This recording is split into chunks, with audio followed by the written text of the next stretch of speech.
그 7장 7절과 10절 12절 사이에 율법이 어떻게 우리의 죄를 깨닫게 했는지에 대한 설명이 나와요. 그죠? 8절 이하의 구체적인 설명이 나옵니다. 죄가 기회를 타서, 지금 설명을 아주 재밌게 했어요, 바울이요. 죄가 기회를 탔대요. 죄가 마치 사람 같아. 마치 사람 같죠. 그죠? 사람처럼 어떤 주체야.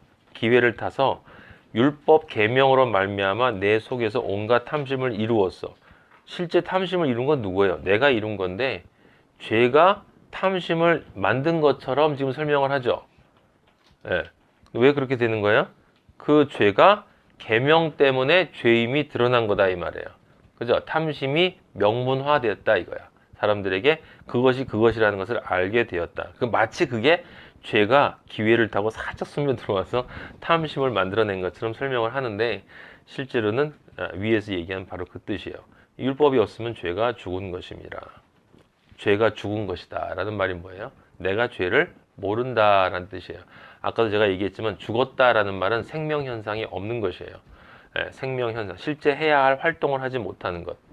죽음이라고 하는 것은요, 활동의 정지예요, 여러분. 우리 인간도 죽음이라는 것은 다른 것이 아니고 활동의 정지예요. 우주도 마찬가지로 우주의 죽음도 우주의 활동의 정지. 활동이 정지되면 그걸 죽었다고 하는 것입니다. 다른 것이 아니에요. 죽음이라는 것은. 그래서 잠자는 것도 프로이트는 죽었다가 우리가 아침에 일어나면 살아난다 이렇게 죽고 산다 이렇게 얘기를 하는 사람도 있는데, 프로이트 한 말이지만 어쨌든 죽음은 활동의 정지다 라고 하는 것입니다. 자, 그 다음에 죄가 죽은 것인데 9절에 보면 율법을 깨닫지 못했을 때에는 내가 살았다. 내가 살았다는 것은 내가 살았다고 생각한다는 거예요. 사실은 그때 내가 죽어 있었는데, 계명이 이름에 죄가 살아나고 나는 죽었다. 지금 나는 죽었다 할 때 이 나는 앞에 난데, 그것은 뭐냐면 살았다고 믿었던 나의 죽음이에요. 살았다고 믿었던 나의 죽음. 그 옛자의 죽음을 나타내는 거죠. 죄는 10절도 마찬가지예요. 생명에 이르게 할 그 계명이, 이 부분은 잘 정확하게 알고 계세요. 생명에 이르게 할 그 계명이 그냥 그 계명이라고 하지 않고 생명에 이르게 할 계명이래요. 율법이 내게 대하여 도리어 사망에 이르게 하는 것이 되었도다. 생명에 이르게 할 계명이라는 말을 왜 썼느냐? 왜냐하면 하나님이 율법을 주시면서 너희가 이 율법을 준행하면 살리라 그랬거든. 준행하면 너희들이 나의 백성이 될 것이다. 난 너희 아버지가 될 것이다 라고 했거든요. 그리고 복을 받고 신명기 28절 그 다음 뭐야? 안 지키면 저주 저주 곱하기 한 뭐 이렇게 돼요. 그래서 생명에 이르게 할 그 계명이라는 말은 그 뜻이에요. 실제로 율법을 지키면 생명은 맞아요. 근데 우리는 율법을 지킬 수가 없기 때문에 아버지의 율법을 주신 것은 죄를 알고, 우리가 죄를 지을 수밖에 없는 존재를 알고, 그렇게 함으로써 예수 그리스도가 올 수밖에 없는 이유를 알고, 예수 그리스도가 오신 것에 대해서 감사하고, 그런 것들을 알게 하시기 위해서 필요한 것이다 라는 거죠. 그래서 우리가 어린애들 키울 때도, 우리 여기 다에도 있지만, 제가 그냥 해주지 않고 너 한번 해봐 라고 하는 것도, 애가 그걸 해보려고 하다 못하면 그 다음에 내가 탁 해주면 역시 아빠 이렇게 한단 말이에요. 그러니까 이게 사람 사는 거나 영적인 부분이나 육적인 부분이나 사실은 똑같아요. 똑같은데, 그렇습니다. 자, 그럼 이제 13절로 넘어가겠습니다. 그런즉 선한 것이 내게 사망이 되었느냐? 당연히 아니죠. 선한 것인데, 율법은 선한데 내게 사망이 되었느냐? 그럴 수 없느니라. 오직 죄가 죄로 드러나기 위하여 선한 것으로 말미암아 나의 옛 자아를 죽게 만들었으니, 이는 계명으로 말미암아 죄로 심히 죄되게 하려 함. 여기 심이라는 말은 부사인데 이게 상대적 개념이죠, 사람들은. 하지만 이건 그런 개념이 아니에요. 그죠? 절대적 개념입니다. 죄가 아닌 것으로 알았던 것을 완전히 죄로 깨닫게 되는 것을 뜻하는 것이다 라는 것을 여러분들이, 성경에서 상대적 개념 부사는 다 절대적이라는 것을 여러분들이 참고로 알고 이제 읽으면 좀 편해요. 거의 다 그런 것으로 알고 있어요. 제가 다 확인을 해보진 않아서 그렇게 참고하시면 좋겠습니다. 7장 14절 우리가 율법은 신령한 줄 알거니와 나는 육신에 속하여 죄 아래에 팔렸도다.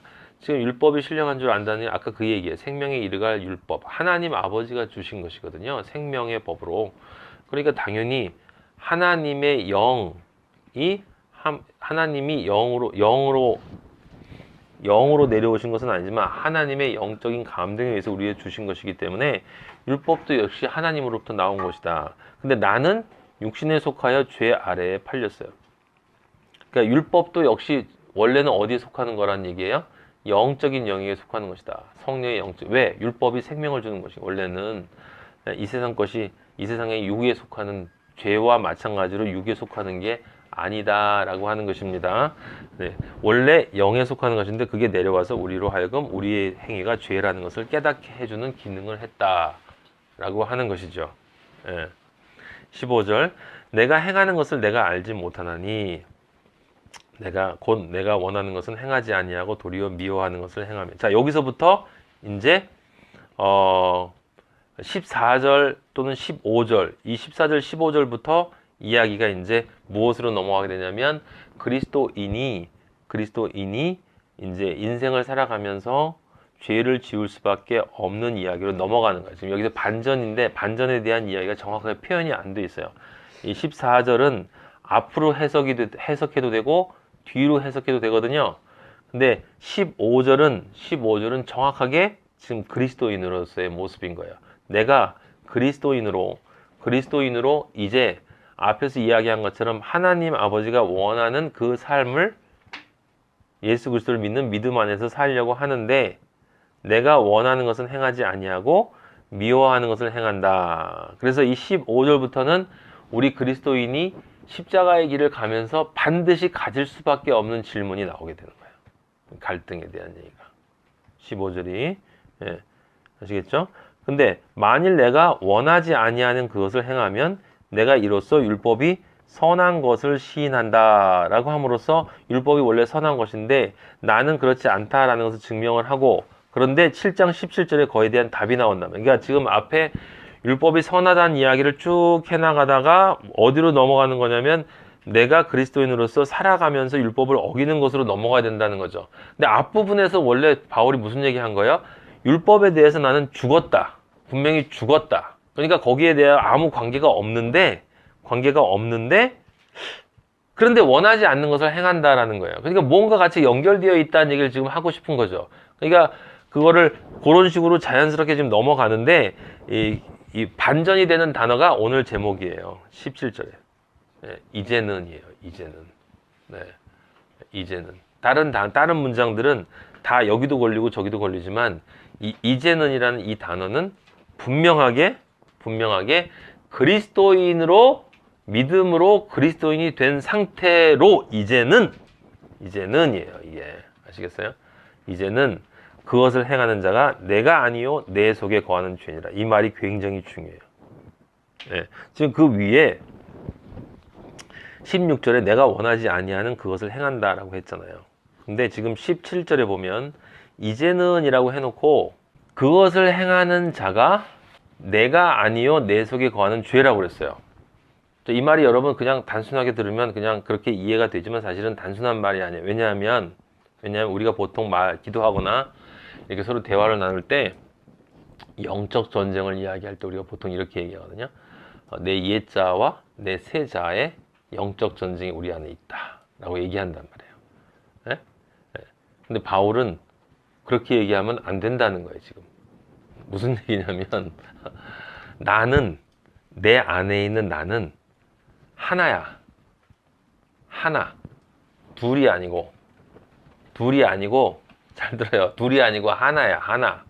내 옛자와 내 새자가 이 안에서 싸우는 게 아니라니까. 바울은 뭐라고 하냐면 내 새자가 내 안에 있는 죄와 싸운다는 거예요. 지금 17절에 지금 그 말을 하는 거예요. 사실 이게 엄청난 말이란 말이에요. 왜? 그래서 지금 17절에 이제는이야. 이제는이라는 말은 이제 나가 바뀌었단 말이에요. 믿음으로 옛날에는 옛자가 나였어. 그게 나였단 말이에요. 옛자가 나였는데 지금은 이제 새자가 나야.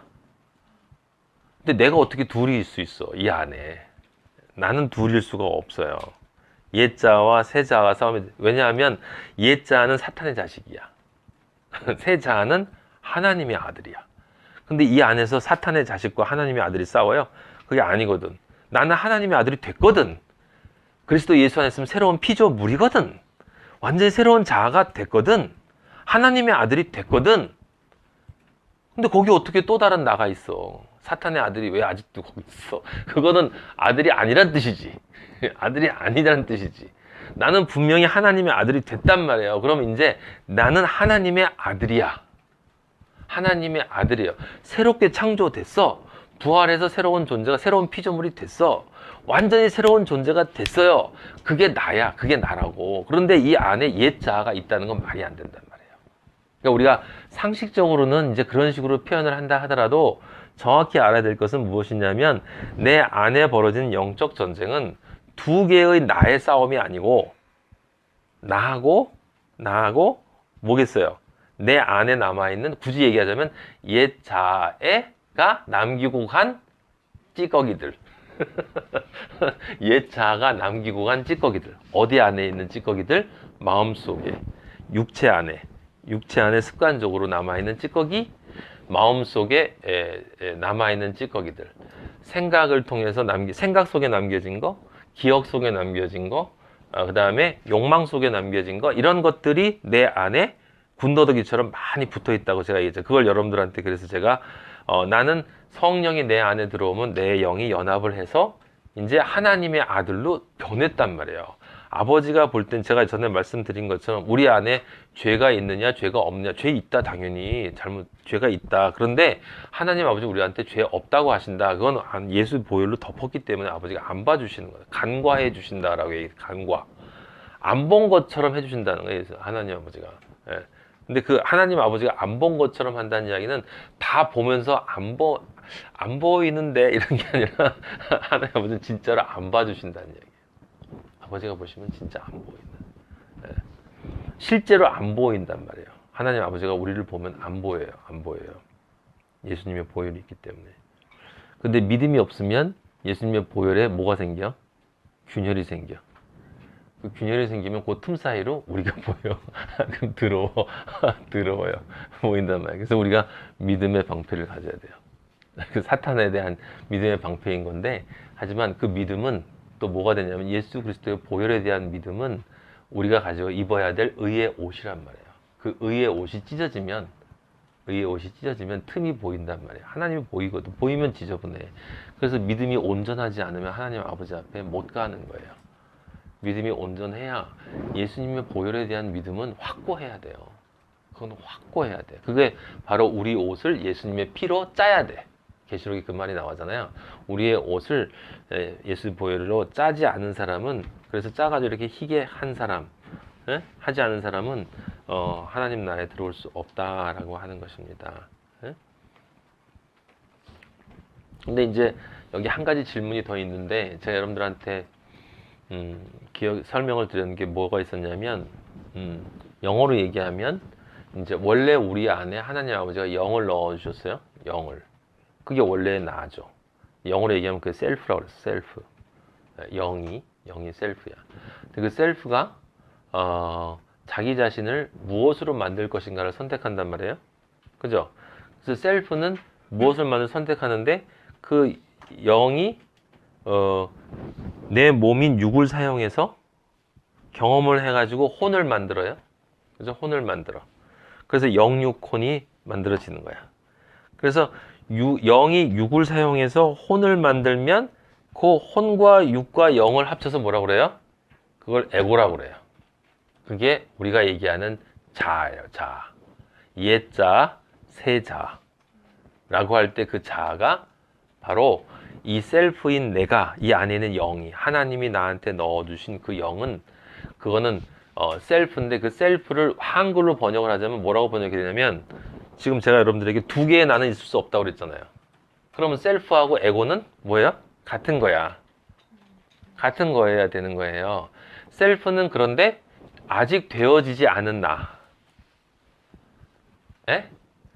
에고는 되어진 나. 그럼 에고가 무엇에 맞추어서 되어져야 되는 거야? 원래 셀프에 맞춰서 되어져야 되는 거야.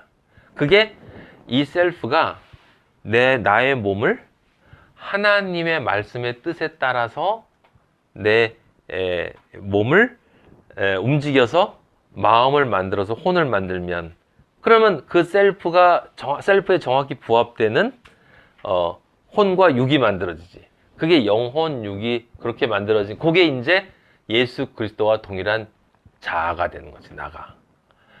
예? 그런데 그게 될 수가 없는 거죠. 근데 우리가 뭘 했냐면, 이 셀프가 멍청한 셀프가 멍청한 게 아니라, 이 육이 워낙 강하기 때문에, 육이 가지고 있는 선악과의 본능과 그 선악과의 본능을 어떻게 얻을 수 있을까를 경험을 통해서 만들어낸 그 혼의 마음, 요 두 가지가 셀프를 자기로 끌고 간 거지. 그게 선악과를 먹은 거지. 그렇게 함으로써 셀프가 자기가 원하는, 하나님이 자기에게 넣어준 그런 존재를 원해야 되는데, 그 존재를 원하지 않고 다른 것을 원함으로써 자기의 본래적 자아를 잃어버리고, 그게 죽은 거예요. 영이 죽은 거. 본래적 자아를 잃어버리고 사탄적 자아가 만들어졌지. 그게 죄란 말이에요. 그게 관역을 잘못 쏘는 하마르티아, 죄란 말이에요.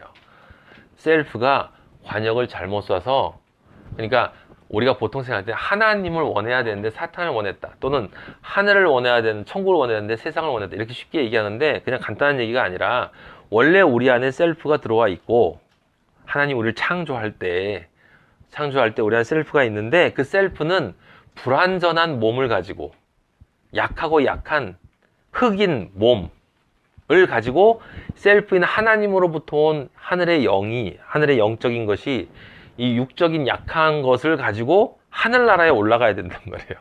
마음을 만들어서. 이게 되나? 안 된단 말이에요. 당연히 실패할 수밖에 없는 거지. 그래서 하나님 아버지가 처음에 그렇게 일단 만들어 놓고, 하나님이 오셔서 이 안에 있는 육적인 이 흙으로 만들어진 것의 단점을 다 보완한 상태로 표본이 돼서 길을 만들어서 그 길을 따라오도록 한 거지. 그래서 그리스도인은 셀프와 에고가 정확히 일치하는 거예요. 누구의 공로로? 예수 그리스도의 공로로. 그럼 셀프와 에고가 처음부터 일치한 존재는 지구상에 하나밖에 없는 거예요. 그게 의인인 거야. 태어나서 육적인 것의 약함을 전혀 끌려가지 않고, 오직 영의 뜻, 하나님에게 전해진 영의 뜻에 따라서 내 마음과 육체를 만들어내서 영혼육으로 인생을 사는 존재는 예수 그리스도밖에 없단 말이에요. 그렇게 함으로써 그 예수 그리스도가 우리와 똑같은 하늘의 영적인 존재이면서 동시에 인간적인 존재로 와서 성공을 했기 때문에, 승리를 했기 때문에, 그 존재를 통해서 우리가 들어갈 수가 있게 된 거다 이 말이에요. 아무도 성공을 못했으면 우리는 들어갈 수 있는 길이 없는 거예요. 예수님이 성공을 했으니 다행이지. 그걸 상징적으로 표현한 게 광야 40일 금식과 사탄의 3가지 시험이었잖아. 그 광야 40일이 우리의 인생 40년 광야 생활을 축약해 놓은 거고, 예수님이 거기서 3가지 시험을 이기셨다는 것은 뭐냐면, 사람들이 잘 모르는 사람들이 예수님도 인간으로 오셨기 때문에 뭐 유혹 받으시고 죄 짓고 마음으로 다 하셨는데, 그렇지만 그래도 다 우리가 인간적으로 이해할 수 있는 거지라고 생각 아니야. 예수님은 마음의 유혹이 올 때 모든 것을 말씀으로 자기 안에서, 하나님 안에서 완전하게 승리하신 분이에요. 그것이 바로 40일 광야에서 3가지 시험을 받았을 때 예수 그리스도가 승리한 모습으로 나타내는 것은, 단 한 번도 예수님은 지신 적이 없단 말이에요. 사탄에게 진 적이 없어요. 그러니까 엄청나게 힘든 일인 거지. 우리는 상상할 수 없는 일이에요. 인간은 그럴 수가 없어. 근데 예수님은 오직 성령에 의해서만 이끌림을 받았다 이 말이에요. 네. 하나님의 영이 완전하게 연합이 된 상태로 평생을 사셨기 때문에, 30년을, 그리고 3년 동안 공생애 생활을 하시면서 우리가 살아야 될 삶을 3년 동안 사셨단 말이에요. 그리고 이제 올라가셨어요. 우리는 그냥 예수 그리스도 따라가는 거야. 예수 그리스도 따라가는 거야. 그래서 여러분이 오해하시면 안 되는 것이, 우리 안에는 하나밖에 없어요. 나는 하나밖에 없어. 그리고 나는 원래는 아버지가 창조하신 셀프를 따라서 나의 에고가 만들어져야 되는데, 우리는 육과 인간적인 마음을 따라서 문명이라는 것을 사람들이 모여가지고 만들어서 그 세상적인 에고를 만들어냈다 이 말이에요. 그게 죄예요. 근데 자기가 몰라. 그러니까 잘났다고 떠들면서 나를 한번 이해시켜봐 하는 거지. 뭘 해가지고. 그러니까 하나님 보시면 얼마나 웃기시겠어요. 그죠? 그래서 우리는 여러분 지금 십자가의 길을 간다는 것은 지금 다른 것이 아니라 바로 그 셀프가 원래 되어야 될 에고로 되어지기 위해서 하나님의 말씀을 우리가 계속 받아서 예수님이 승리하신 것을 우리가 어떻게 해요? 실패하고 쓰러지고 이기고 쓰러지고 이런 과정을 거치면서 실제 예수님이 승리하신 그 상태까지 올라가는 거란 말이죠. 그 길을 가야 하니까. 그죠? 예? 그러니까 무엇이 필요한 거예요? 말씀의 능력이 필요한 거예요. 내 안에 나의 영이 성령의 도우심을 받아서 이걸 이겨내려면 그 성령이 그냥 해석해 줬다라고 하는 것이 아니라 성령이 내 존재의 말씀으로 바꿔서 그게 능력의 말씀으로 저는 해석하는 거지 이게 언어적인 해석이 아닌 거예요. 나의 힘이 되는 말씀으로 여러분 그런 경험 가끔씩 하잖아요. 그죠? 어느 순간에 어떤 말씀이 들었을 때 나한테 확 오는 것. 그게 이제 그리스도인으로서 오는 것도 있고 인간적으로 오는 것도 있죠. 뭐 시험 문제가 잘 보일 거야. 우와, 좋다. 내가 너와 함께하리라. 시험 문제가 딱 보이는 그런 경험도 하는 사람이 있지만 가짜도 그런 경험을 해요. 근데 진짜 그런 경험할 때는 뭐가 와? 감동이 와요. 영적 감동이 온다고. 하나님이 정말 살아계시고 나를 인도하시고 그런 경험을 한 사람들은 이제 아버지가 나를 인도하신다는데 그게 뭐냐면 이 성경이라는 게 제가 여러분들한테 내가 되어지는 만큼 깨달아진다고 말씀드리지 않았습니까? 그러니까 이건 살아있는 예수 그리스도예요. 성경은 예수 그리스도 살아있는 말씀. 그러니까 언어로 보지 않았을 때 이렇게 영으로 받아들이게 되면 그런데 그것이 능력이란 말이에요. 능력. 말씀은 능력이야. 하나님의 나라는 말에 있지 않고 능력에 있다라는 게 그 뜻이에요. 모든 성경의 말씀은 능력이에요. 능력. 근데 우리는 성경에 있는 말씀 중에서 여러분에게 말씀이 능력이 되는 게 몇 문장이나 돼요. 그러니까 거의 안 쓰고 있는 거야. 능력을 거의 안 쓰고 있는 거야. 가끔씩 그냥 이렇게 교회 가면 목사님한테 들은 얘기 몇 개지 뭐 이사야서 어디 나와 있는 거 몇 가지 뽑아가지고 그거 이제 집에다 붙여놓고 다 외워놓고 이렇게 우리가 겨우 그걸 쓰고 있다는 말이죠. 근데 이 성경 66권 전체에 들어있는 이 모든 말씀이 다 능력이거든. 다 능력이에요. 예? 생각해보세요. 맨 첫 자만 태초에라는 것도 우리가 영어로 이해하면 예수 그리스도 안에서 내가 예수 그리스도 안에서 지금 되어지고 있구나. 내가 예수 그리스도 안에서 지금 완성되어져 가고 있구나. 내 예수 그리스도 안에서 하나님 아버지가 나를 지금 창조하고 계시구나. 와, 너무 좋다. 이런 마음이 든단 말이에요. 그러면 태초에가 능력이 되는 거야. 말씀은 반드시 능력이 되어야 돼요. 그래야 그 말씀이 비로소 이해된 거예요. 예, 지금 제가 말씀드린 게 정확한 영적 의미예요. 성경의 영적 의미. 말씀이 능력이 안 되면 그 말씀은 나에게 이해되어진 게 아니에요. 근데 그때 그 능력이라는 것은 정확하게 하나님 아버지가 우리를 향해서 가지고 계신 하나님의 뜻, 즉 하나님의 아들로 창조되어져 가는 그 길을 향한 능력이 될 때 그 말씀이 예수 그리스도가 되는 거예요. 그때만 예수 그리스도가 되는 거고 그 말씀이 능력이 되는 거고 내가 그 말씀을 비로소 이해한 거예요. 이해한 거. 그래서 신앙생활을 이렇게 아버지 안에서 이렇게 쭉 하다 보면 여러분도 좀 가끔 느끼셨겠지만 앞으로 더 느끼실 거예요. 그때 몰랐는데 이 말씀이 이런 뜻이었구나 라고 하면서 늘 알고 있던 말씀이 나한테 힘이 되어져서 다가오는 나를 변화시키는 말씀이 될 때가 있단 말이에요. 그게 바로 그 뜻이에요. 그 뜻.